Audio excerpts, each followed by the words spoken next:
is silence, and then there is silence. The ordinary silence of a forest is alive. The rustle of wind, snapping twigs, buzzing insects, it is nature's own breath. But then there is the other kind of silence, the one that arises when nature itself seems to hold its breath, when birds flee and the wind dies, even though the treetops should be moving. Deep within the forests of Westmanland, far from the safe streetlights of civilization, lies such a place. On the map, it is just forest. But for those who know the history, it is an open wound. Here lie the ruins of the Krampen camp, and here, in the midst of oblivion, stands the Russian stone. They say the ground here remembers, that it has absorbed the anguish, the terror, and the betrayal of hundreds of men who believed they were saved, but who met a darker fate. Many who go here to look at the ruins never really come back. Not that they disappear, but the feeling of being hunted follows them home. Welcome to one of Sweden's most haunted and sorrowful places. To understand why people experience such strong phenomena here, we must rewind the tape. We must understand the energy that was left behind. The year is 1943. World War II is tearing Europe apart. Out in the Norwegian mountains and the Finnish forests, Soviet soldiers are fleeing for their lives. They have escaped German prison camps, places comparable to hell on earth. They cross the border into Sweden, half dead from cold, starved, and traumatized. They think they have reached paradise, neutral Sweden. And at first, it was so. They were placed here, in Krampen, and in the nearby camp at Ugelfors. They weren't luxury hotels, just simple barracks, barbed wire, and guard posts. But they were alive. They worked in the forest. They built roads. The narrow gravel road you drive on to get here is still called Riksvägen, the Russian road, today. Every meter of that road was laid by hands that longed for home or prayed to God to be allowed to stay.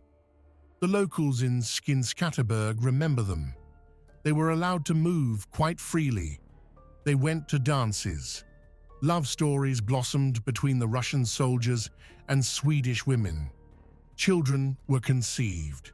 There was hope out here in the woods, a sense that the war was far away.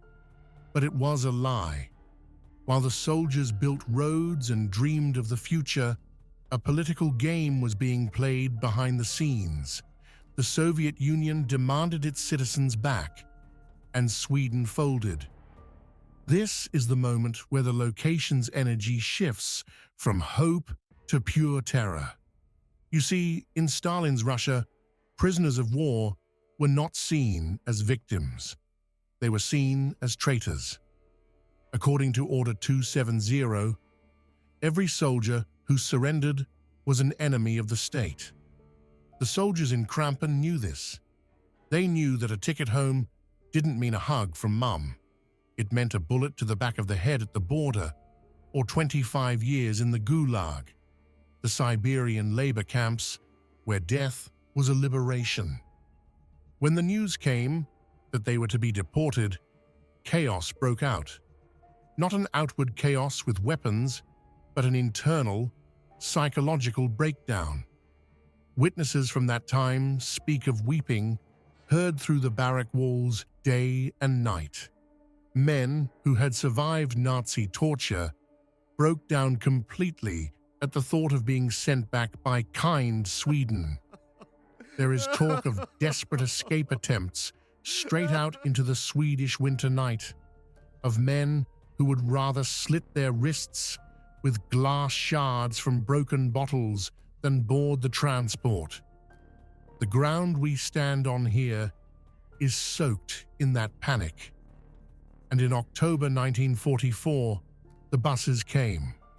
The camp was emptied. Only empty barracks, half-finished roads, and silence remained. Before they left a message. A bit into the forest stands the Russian stone, a large boulder where someone with incredible precision carved the symbols of the Soviet Union: the hammer, the sickle, a star, and the text CCCP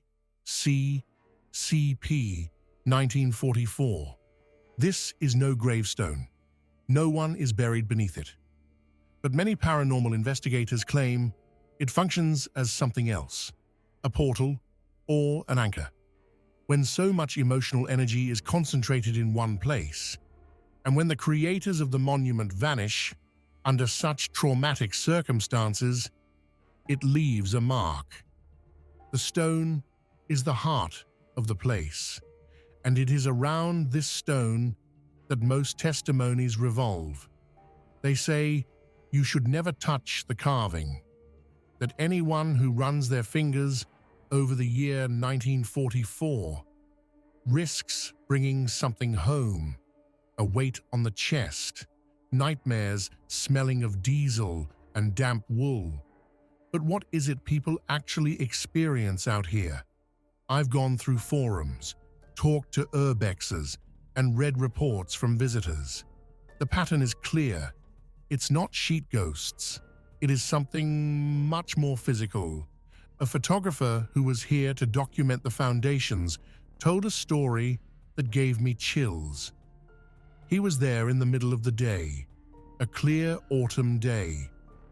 He stood by one of the old cellar foundations when he got a strong feeling of being watched. He looked up toward the tree line.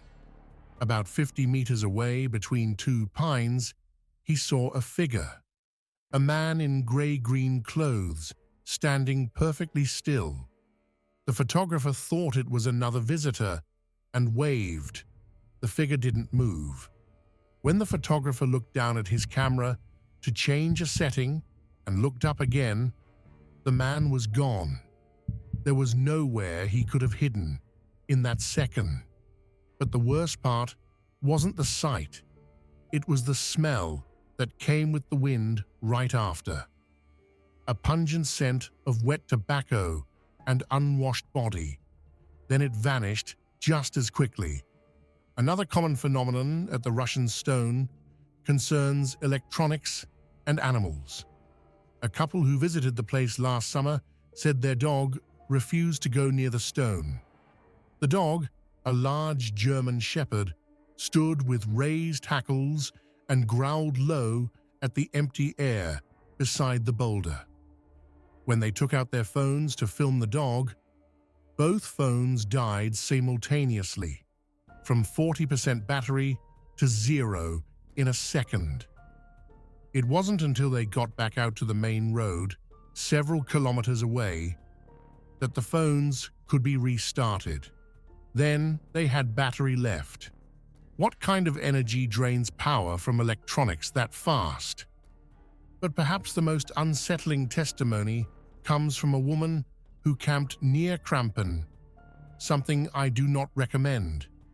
She woke up in the middle of the night. It was around 3 o'clock. She heard the sound of many feet, not animals, but heavy boots walking in rhythm against the gravel road. Thud, thud, thud.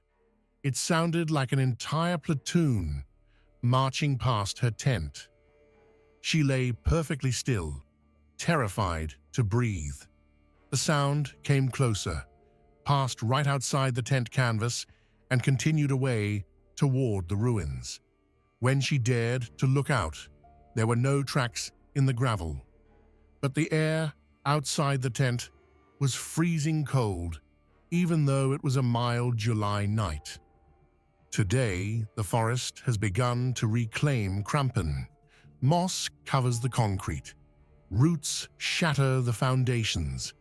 But the energy does not fade. On the contrary, it seems to become more concentrated the more forgotten the place becomes. Are they the spirits of the deported soldiers who who have returned? Have they found their way back to the only place where they last felt hope? Or is it the imprint of their final, desperate hours before they were forced away toward death? If you decide to go to Krampen and look for the Russian stone, do so with respect. This is not just a haunted place. It is a place of historical tragedy. But be prepared. Many say the forest listens, and if you stay too long by the stone, or if you go too deep among the ruins when the sun goes down, you might notice that you are not alone. And one more thing. If you hear footsteps on the gravel road behind you, do not turn around. Just walk.